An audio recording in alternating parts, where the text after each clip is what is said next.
The great chamber of the Galactic Council was filled with representatives from 1,000 worlds. They sat in their designated seats, talking quietly among themselves. Some had scales, some had fur, and some had skin that glowed with soft light. Today, they had gathered for an emergency session. Ambassador Park Ji-woo walked through the massive doors. He was human, dressed in a simple black uniform with the Earth symbol on his chest. His face was calm, but his eyes were serious. Other ambassadors barely looked at him. Humans were still new to galactic politics. They had joined the Council only 70 years ago. Most species considered them unimportant.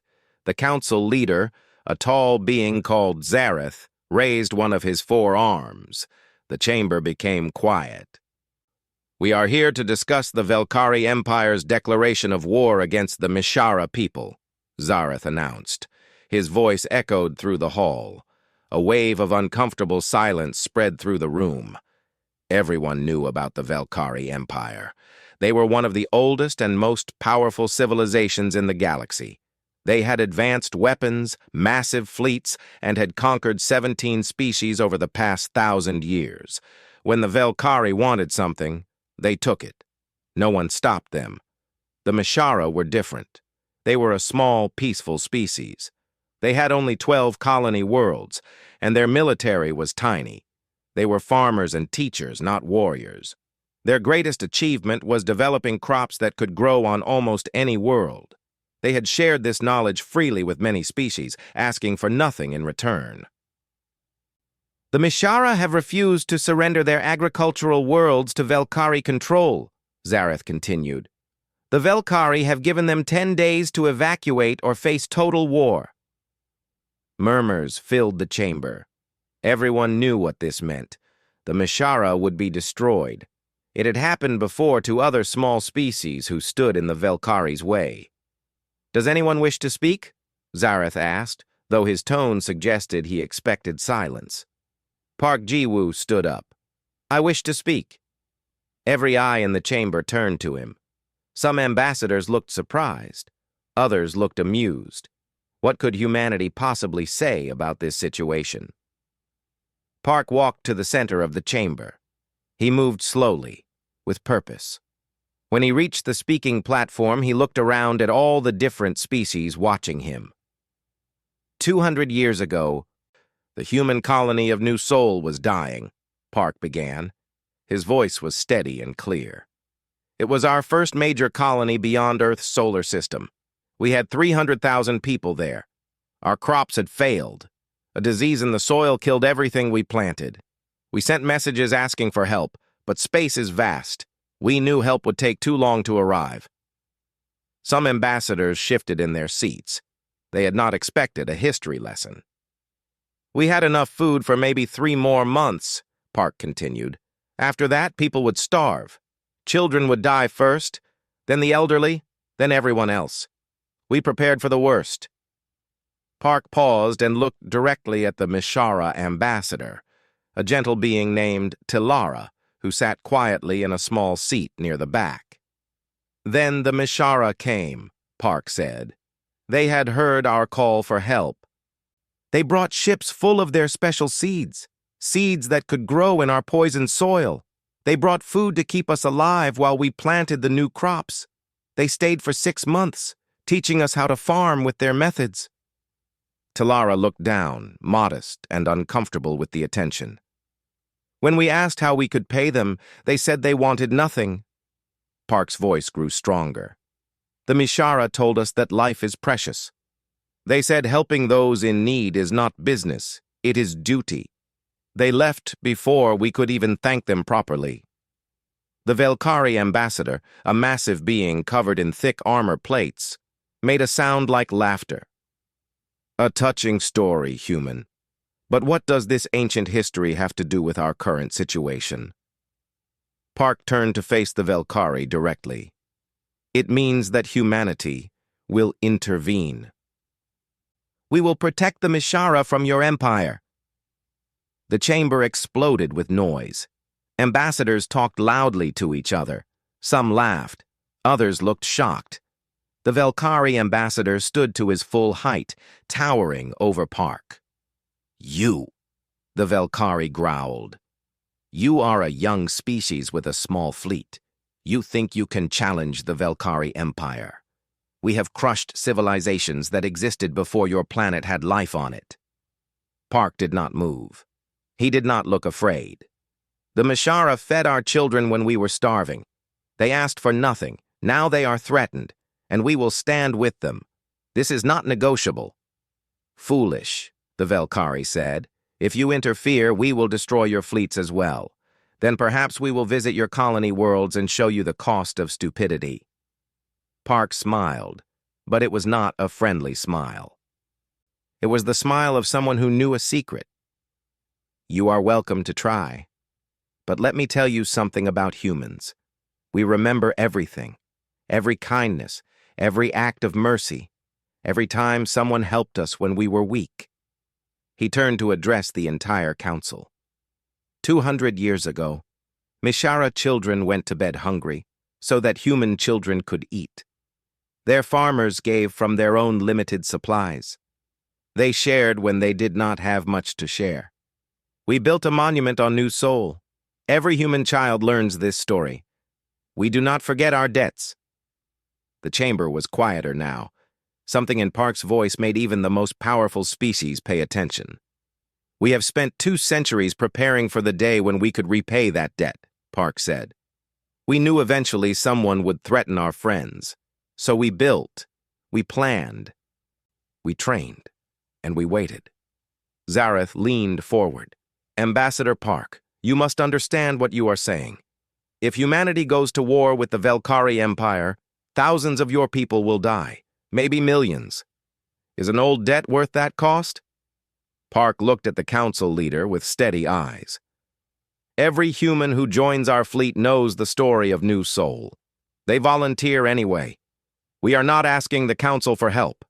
We are not asking for permission. We are informing you that humanity will protect the Mishara, no matter the cost." He turned and began walking toward the exit. Before he left, he stopped and looked back at the Velkari ambassador. "We remember our debts," Park said quietly. "All of them." The doors closed behind him, leaving the council chamber in stunned silence.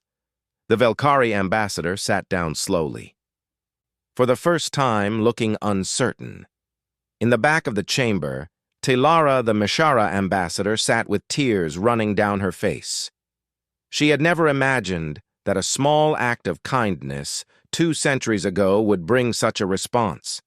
Outside, human fleets across 100 worlds began to move. The call had been sent. The debt would be paid. Commander Kim Sang-ho stood on the bridge of his ship, the Incheon. Through the viewing screen, he could see the stars and the small green planet below. This was Mishara Prime, the homeworld of the species that had saved New Seoul so long ago. Now it was his job to protect it.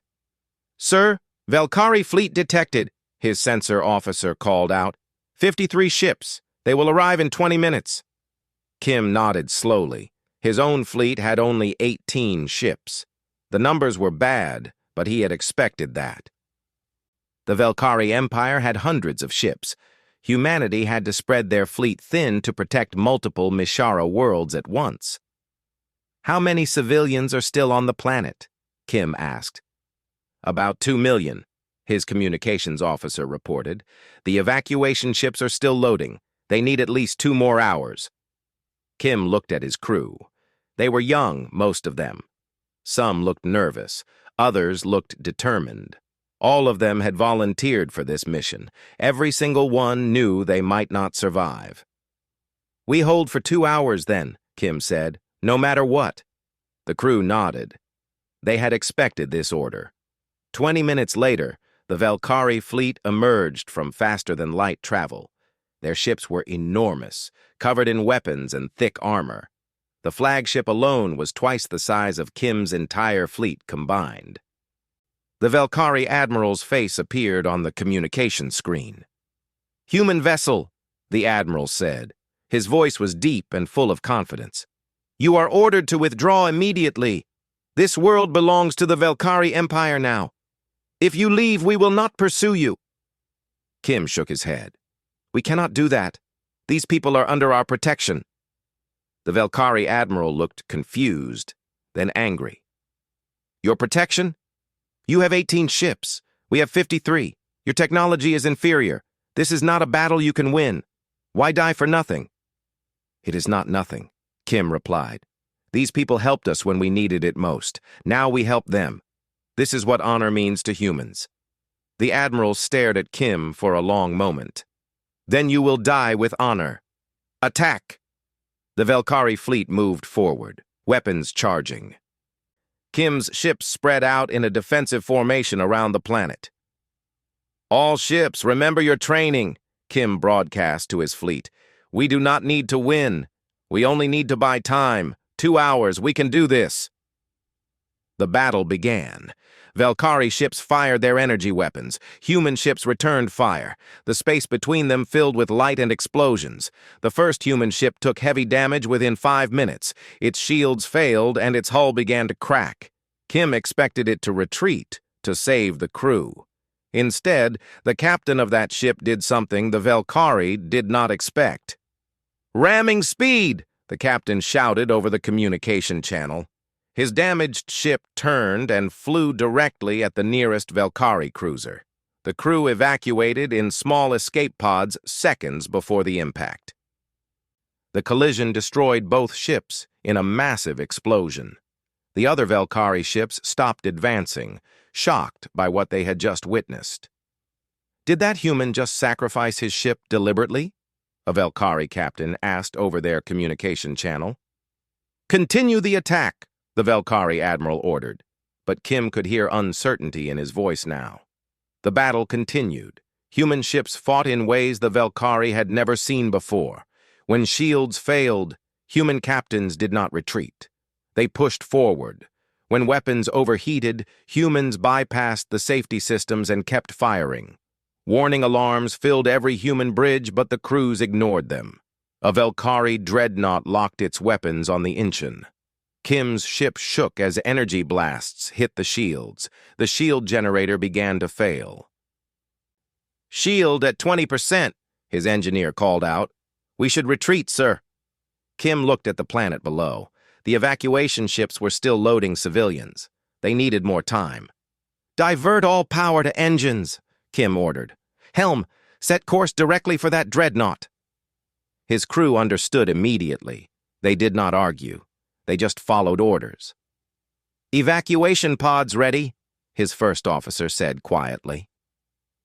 The Inchin turned and began accelerating directly toward the massive Velkari dreadnought. The enemy ship fired again and again, but Kim's ship kept coming. Alarms screamed throughout the bridge. The hull began to break apart. All crew evacuate now, Kim ordered. You have 30 seconds. The crew ran for the escape pods.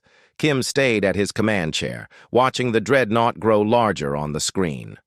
He counted down silently.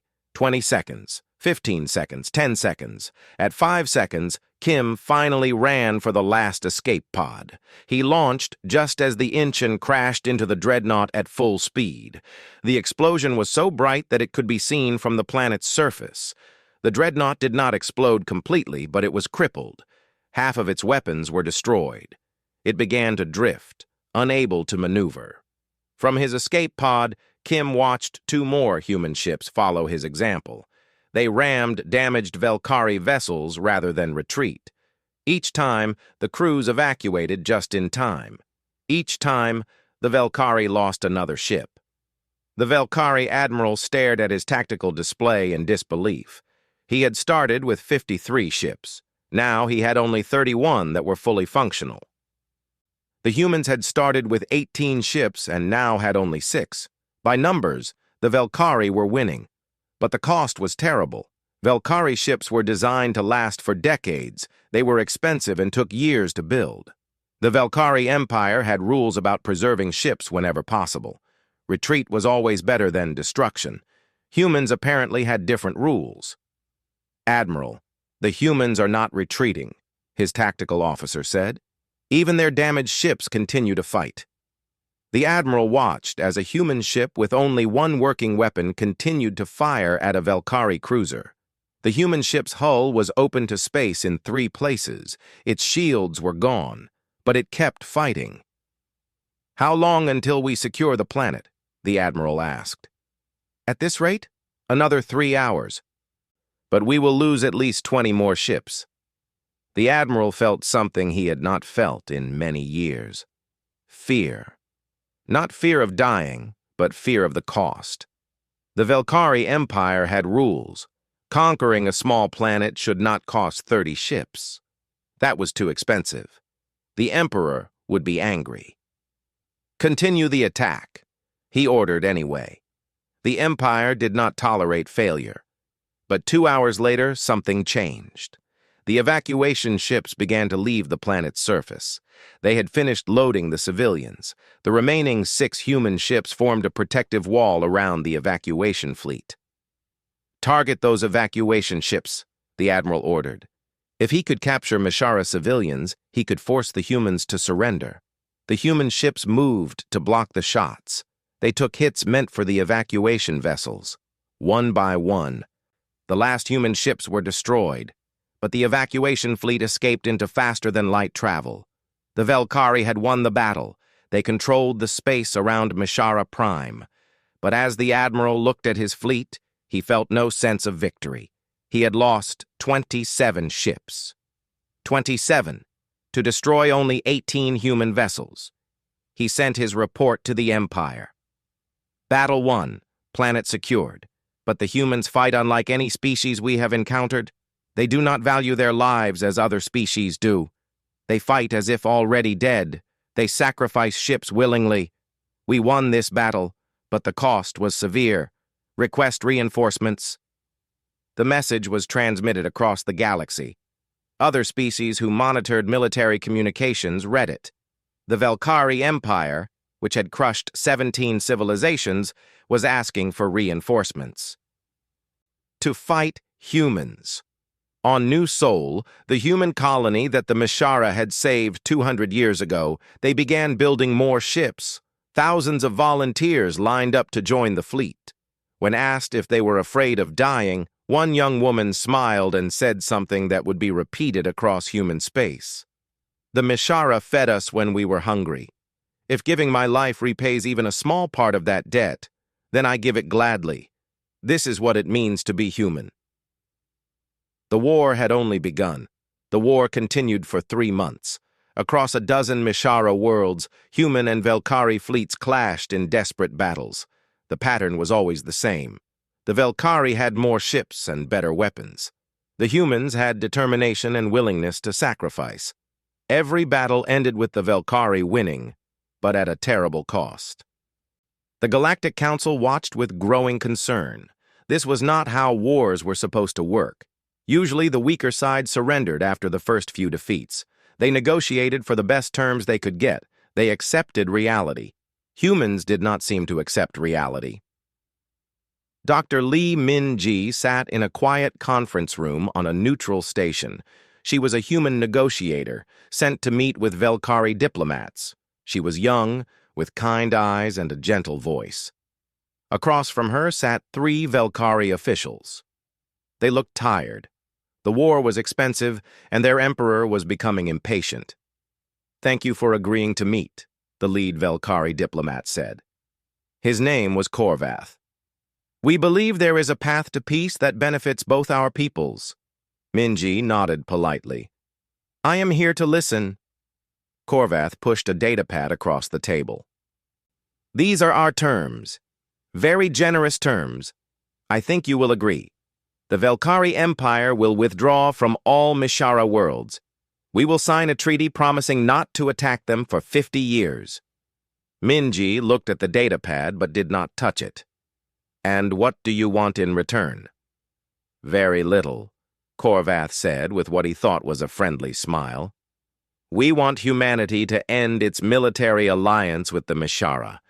You may remain friends, trade partners, but no more military protection." He leaned forward. "We also offer humanity substantial benefits.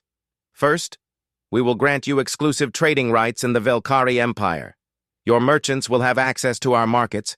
This alone is worth trillions of your credits." Another Velkari diplomat spoke up. "Second, we will support humanity's request for a permanent seat on the Galactic Council Security Committee. With our support, your species will have real power in the galaxy." The third diplomat added, "And finally, we will cede 3 uninhabited systems to human control. Prime real estate for colonies, systems that other species have wanted for centuries." They all looked at Minji expectantly. These were incredible offers. Any other species would accept immediately. Minji was quiet for a long moment. Then she spoke, and her voice was very soft. "You do not understand." Korvath frowned. "Do not understand what? These terms are extremely generous. Your leaders should be pleased." "You do not understand what the Mishara did for us," Minji said. She looked each Velkari in the eyes. 200 years ago, the Mishara came to New Sol. Our people were starving. We had maybe 3 months of food left. Children were already getting sick from hunger. Yes, we know the story," Korvath said impatiently. "They gave you some farming technology. It was a kind gesture. But that was 2 centuries ago. The galaxy has moved on." Minji shook her head. "No, you do not understand. Let me tell you what really happened." She pulled out her own data pad and brought up historical records. The Mishara were not a rich species even then. Their own harvest that year had been poor. They had just enough food for their own people, not surplus.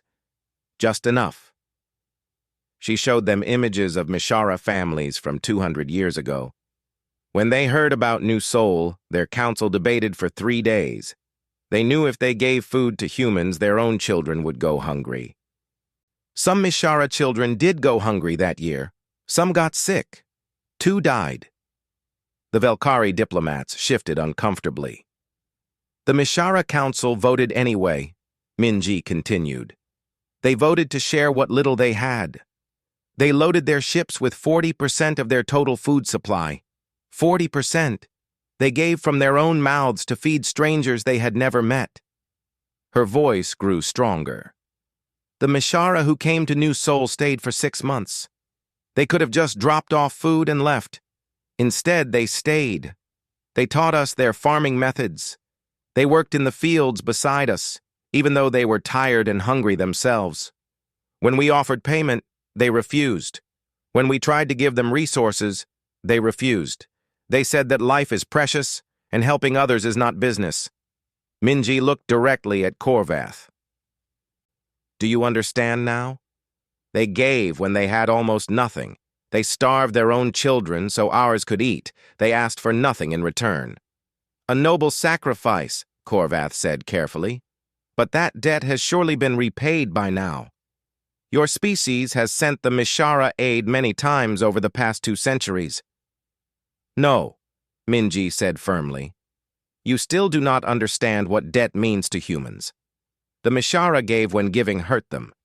They shared their last bit of food. That is not a debt that can be repaid with money or resources." She stood up. "Every human child learns about New Sol. We have a saying, 'We remember those who fed us when we were hungry.' This is not just words. This is a promise, a sacred promise." "Dr. Lee, be reasonable," Korvath said, also standing. "Your people are dying in this war. Thousands of human soldiers have been killed. For what? For a small species that cannot even defend itself." "For honor," Minji replied. "For the knowledge that when we were weak, someone helped us without asking for anything. Now they are weak, and we will help them. This is what separates civilization from barbarism." Another Velkari diplomat tried a different approach. "Think of your own people, the families of the soldiers who have died. Do you tell them their loved ones died for an ancient debt? Do you think they will thank you?" Minji smiled sadly. "Every soldier who joins our fleet volunteers. We turn away thousands because we do not have enough ships. They all know they might die. They join anyway. Why? Because they understand what the Mishara did.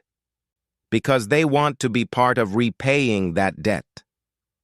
She picked up her own datapad. I have something to show you. These are messages from families of soldiers who died in the battle at Mishara Prime. Would you like to read them? The Velkari diplomats looked at each other uncertainly. Korvath nodded. Minji read from the first message. This is from the mother of Captain Chen Ho Jin.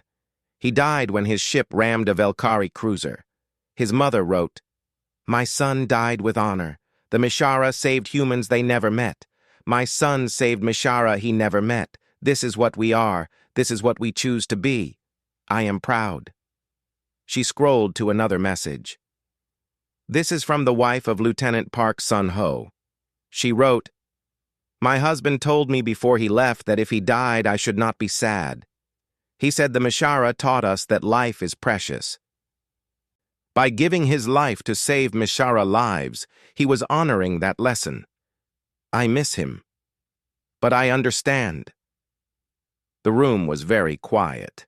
The Velkari diplomats looked uncomfortable. We have offers of peace, Korvath said again, but his voice was weaker now. Surely there is some agreement we can reach. Minji shook her head. There is only one agreement we will accept. The Velkari Empire will never threaten the Mishara again. You will withdraw from all their territory. You will sign a treaty guaranteeing their independence forever. If you do this, the war ends. If you do not, we will fight until every human ship is destroyed. That is insane, Korvath shouted. You cannot win. We have 10 times your number of ships. Then you will destroy us, Minji said calmly. But we will make it so expensive that your empire will never forget the cost. We will fight in ways you have never seen. We will sacrifice everything, because that is what the Mishara did for us, and we will do no less for them. She walked toward the door, then paused. My grandmother was 5 years old on New Sol when the Mishara came. She remembers Mishara farmers going hungry so that she and other human children could eat. She is 93 now. Before I left for this meeting, she told me, do not compromise, do not surrender. We owe them everything. Minji looked back at the Velkari diplomats. That is what you are fighting. Not just a military, not just a government. You are fighting every human who remembers that story. Every parent who wants their children to understand honor. Every person who believes that kindness must be repaid. She opened the door. We will not accept your offers. We will not abandon the Mishara. You can have peace, but only on our terms. The choice is yours. The door closed behind her, leaving the Velkari diplomats in stunned silence. Korvath sat down heavily. Report to the Emperor, he said to his assistants. Tell him that negotiation has failed. The humans will not compromise. What do we do now? One of the younger diplomats asked. Korvath looked at the messages from human families that were still displayed on Minji's datapad, which she had left behind on purpose. I do not know, he admitted. How do you fight an entire species that values honor more than life? 6 months had passed since the war began. The Velkari Empire was growing frustrated. They had won every major battle, but the victories felt hollow. For every Mishara world they threatened, humans appeared to defend it. For every human fleet they destroyed, 2 more appeared to take its place. The Galactic Council called another emergency session. Representatives from across the galaxy gathered, but this time the mood was different. Fear had replaced amusement. Admiral Choi Hyun-woo stood in the Human Military Command Center on Earth. She was older than most human commanders, with gray in her hair and lines on her face from years of service. Around her, screens showed star maps, fleet positions, and battle reports. She had been planning this moment for 6 months. Actually, she had been planning it for much longer than that. All fleets report ready, her communication officer said. Choi nodded. Send the signal. Operation Guardian begins now. Across human space, something extraordinary happened.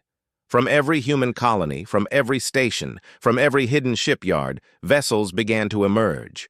Hundreds of ships, then thousands, then tens of thousands. The Galactic Council's monitoring systems detected the movement. Alarms began to sound in military headquarters across the galaxy.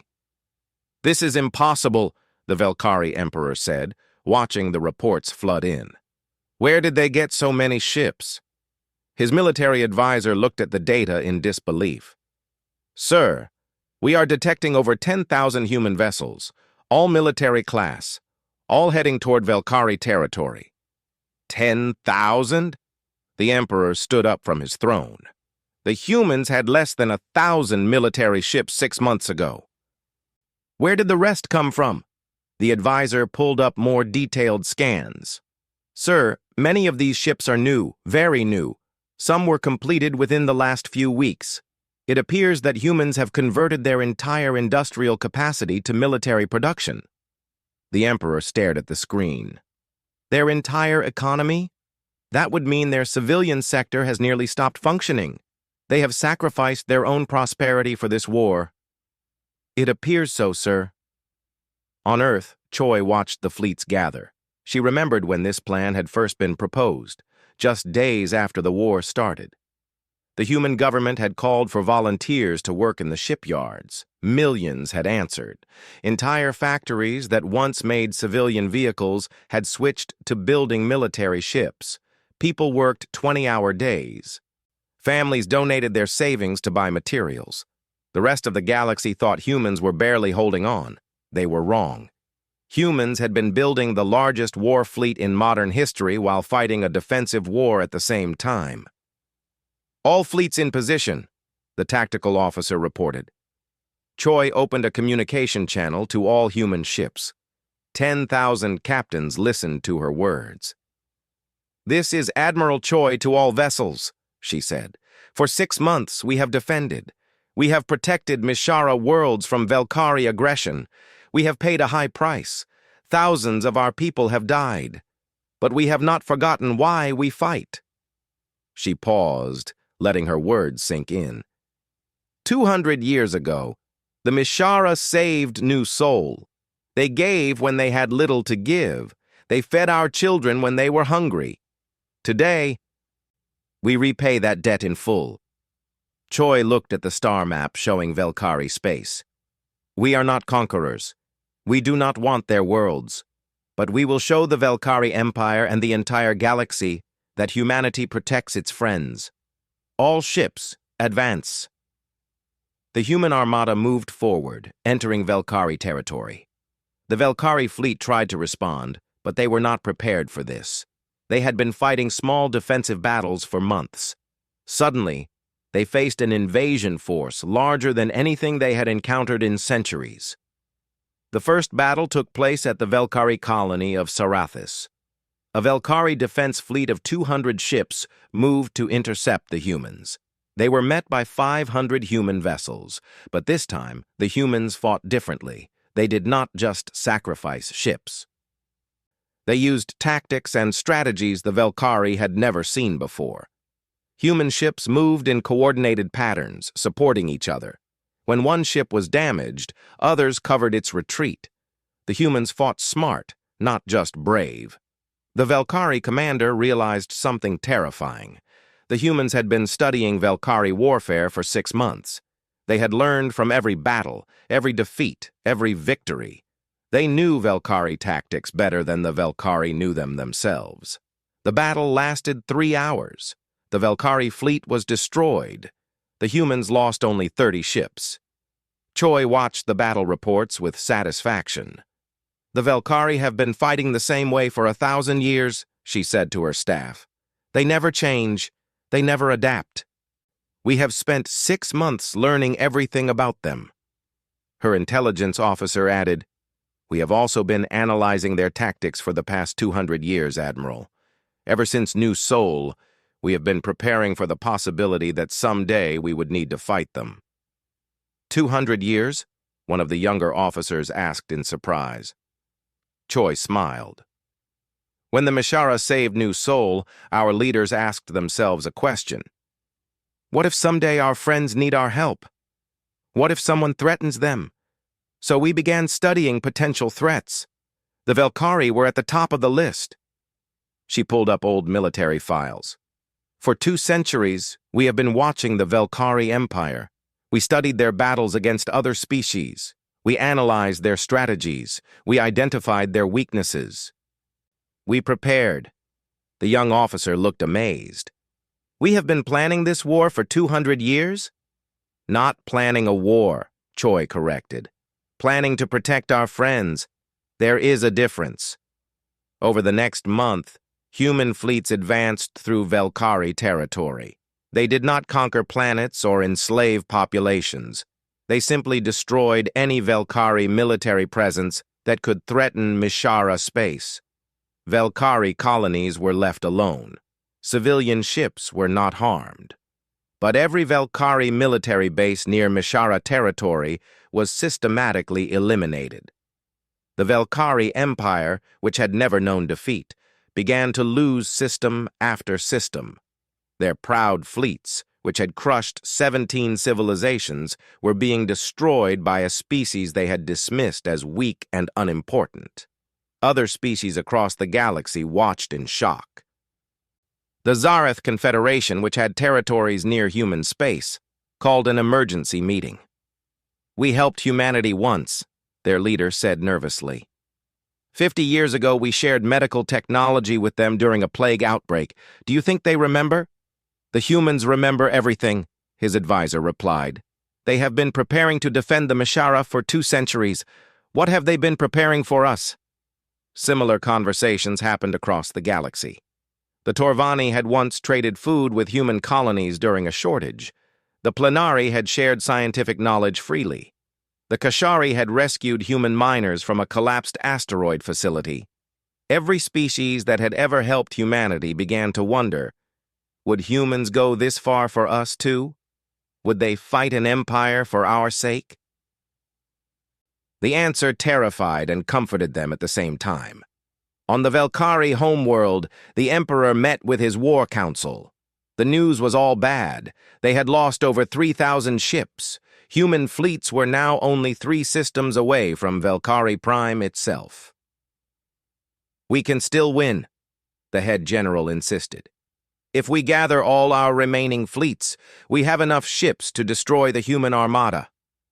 At what cost? The Emperor asked quietly. We have already lost more ships in 6 months than we lost in the last 3 centuries combined. Our economy is suffering. Our people are afraid, and the humans keep coming. He looked at his advisors. Why? Why do they keep fighting? We offered them wealth, territory, power. They refused. We destroyed their fleets. They built more. What drives these humans? An old scholar who served as an advisor spoke up. I have been studying human culture, Your Majesty. They have a concept they call honor. It is not like our sense of glory or victory. For humans, honor means keeping promises even when it is difficult. It means repaying debts no matter the cost. But the debt was from 2 centuries ago, the Emperor shouted. Surely it has been repaid by now. The scholar shook his head. For humans, some debts can never be fully repaid. The Mishara saved their children from starvation. In human culture, there is no greater debt than that. They will fight forever rather than abandon the Mishara. The room was silent. Finally, the Emperor spoke. Then we have only one choice. We must negotiate peace. Real peace. On human terms. But Your Majesty, the general protested, the Empire has never surrendered. We are not surrendering, the Emperor said firmly. We are making a strategic decision. We cannot win this war, not because we lack ships or weapons, but because we cannot match human determination. They have already won. We just have not admitted it yet. He stood up. Send a message to the human fleet. Tell them we wish to discuss peace terms, their terms. The message was sent. Across the galaxy, species watched and waited. The mighty Velkari Empire, which had never been defeated, was asking for peace from the humans. On Earth, Choi received the message. She read it carefully, then sent her response. We will meet to discuss terms, but know this, the Mishara will be protected. This is not negotiable. If you agree to this, we can have peace. If not, we will continue until the Velkari Empire understands that humanity keeps its promises. The galaxy held its breath, waiting for the Velkari response. The treaty signing took place on a neutral station at the edge of Velkari space. Ships from a dozen species surrounded the station, watching history being made. The Velkari Empire, undefeated for over 1,000 years, was about to sign a peace treaty on terms they did not choose. Ambassador Park Ji-woo sat across from the Velkari Emperor himself. The Emperor had come personally, which was almost unheard of. It was a sign of how seriously the Velkari took this moment. The terms were simple but absolute. The Velkari Empire would withdraw from all Mishara territory immediately. They would destroy all military bases within 10 systems of Mishara space. Most importantly, they would sign a permanent treaty guaranteeing Mishara independence, not for 50 years or 100 years, forever. The Emperor read the terms with a tired expression. These terms are harsh, he said. Park nodded. They are fair. You threaten to destroy an entire species. We are simply ensuring that can never happen again. You have humbled the Velkari Empire, the Emperor said. There was no anger in his voice, only exhaustion. We have ruled this region of space for millennia. Now we sign away our power because of a debt from 200 years ago. The galaxy will see us as weak. Park shook his head. No. The galaxy will see that even the strongest empire must respect honor.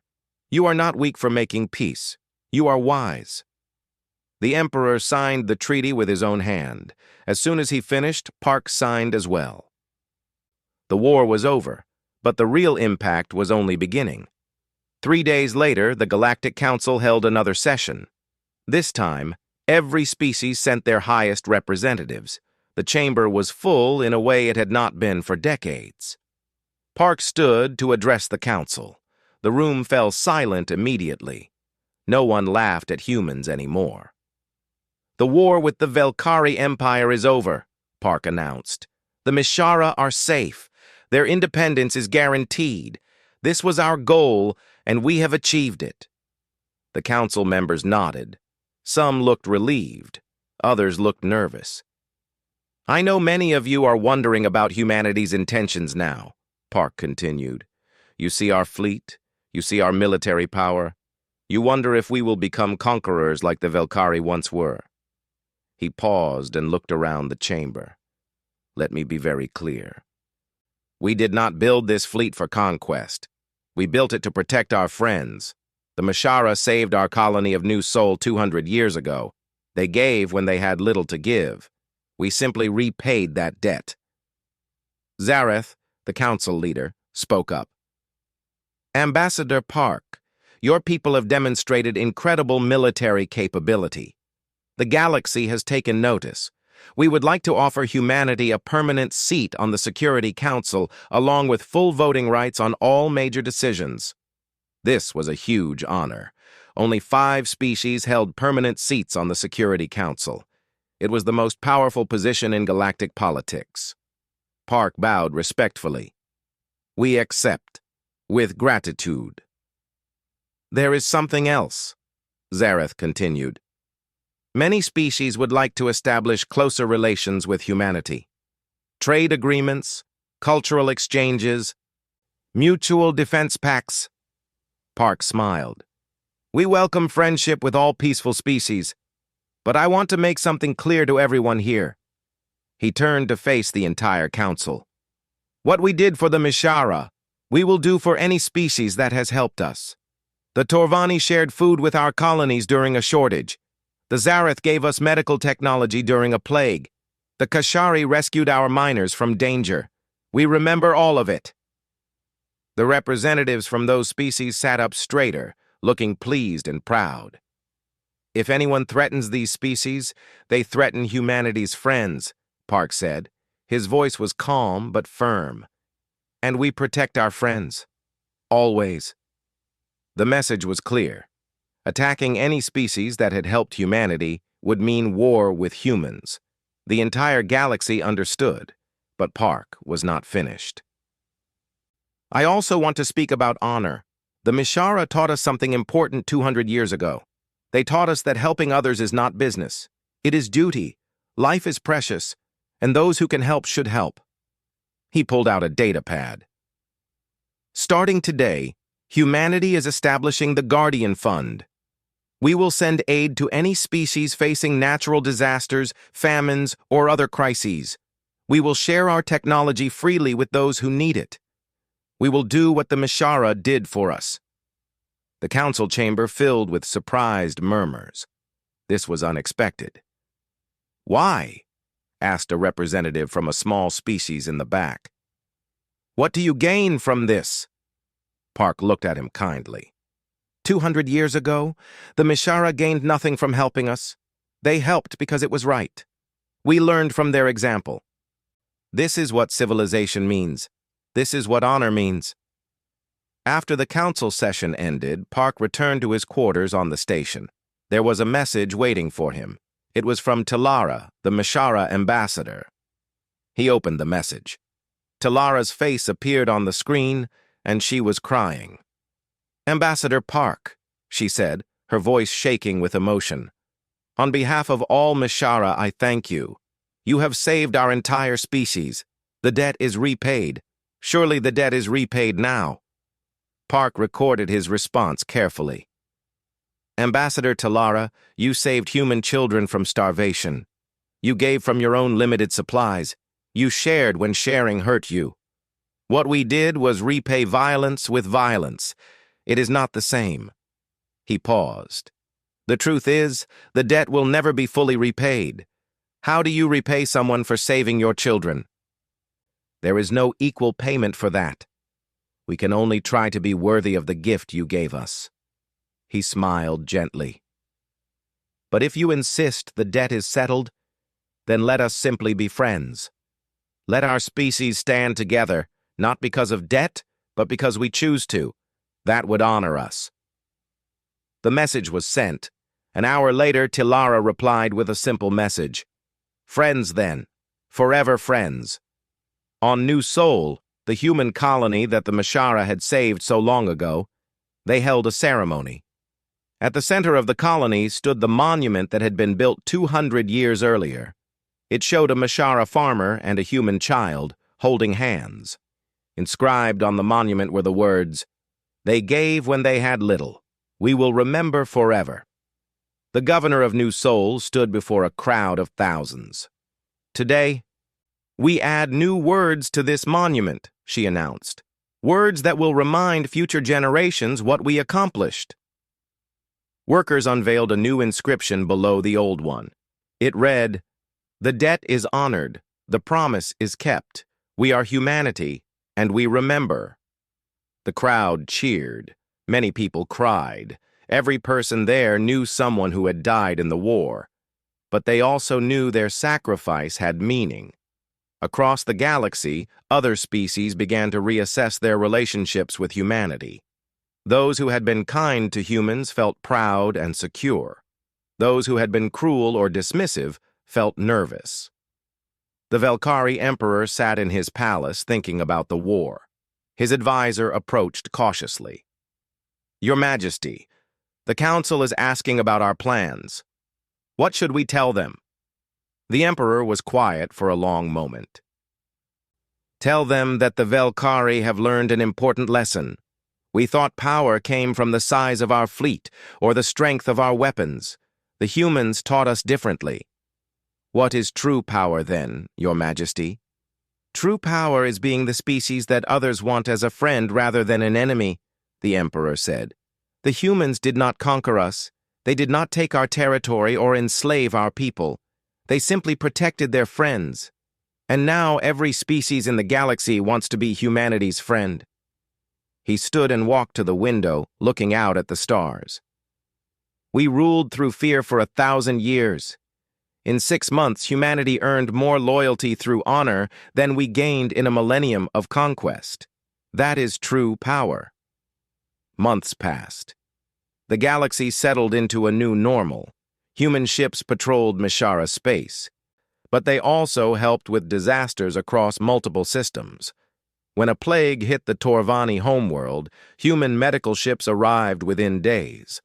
When an asteroid threatened a Kashari colony, human defense ships destroyed it. Humanity kept its promises. All of them.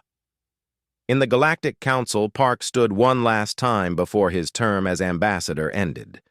He had been asked to give a speech about the war and its lessons. We are often asked why humanity fought so hard for the Mishara, Park began. Some species think it was about strategy or resources. Others think we wanted to prove our strength. The truth is simpler. He looked around the chamber. 200 years ago, human children were hungry. Mishara children went hungry so that ours could eat. That is love. That is sacrifice. And when someone loves you enough to sacrifice for you, the only worthy response is to love them back just as much. He paused. The Mishara taught us that civilization is not about technology or military power. Civilization is about choosing to help others even when it hurts, about caring for those who are weak, about remembering kindness and repaying it. Park smiled. We did not go to war for territory or glory. We went to war because our friends needed us, and we would do it again. We will always do it again. He looked directly at the viewing cameras, knowing his words would be broadcast across the galaxy. Let this be known to all species in all systems, across all of space. Humanity remembers. We remember every act of kindness. We remember every species that helped us when we were weak. And we will stand with you when you need us. His voice grew stronger. But we also remember cruelty. We remember those who prey on the weak. And we will stand against you too. Park bowed to the council and left the chamber. Behind him, the representatives sat in silence, thinking about his words. On a small Mishara colony world, a human teacher stood before a class of mixed species. Human children sat next to Mishara children, along with youngsters from a dozen other species. Today we will learn about the Great Debt War, the teacher said. Can anyone tell me why it was called that? A young Mishara child raised her hand. Because humans repaid a debt.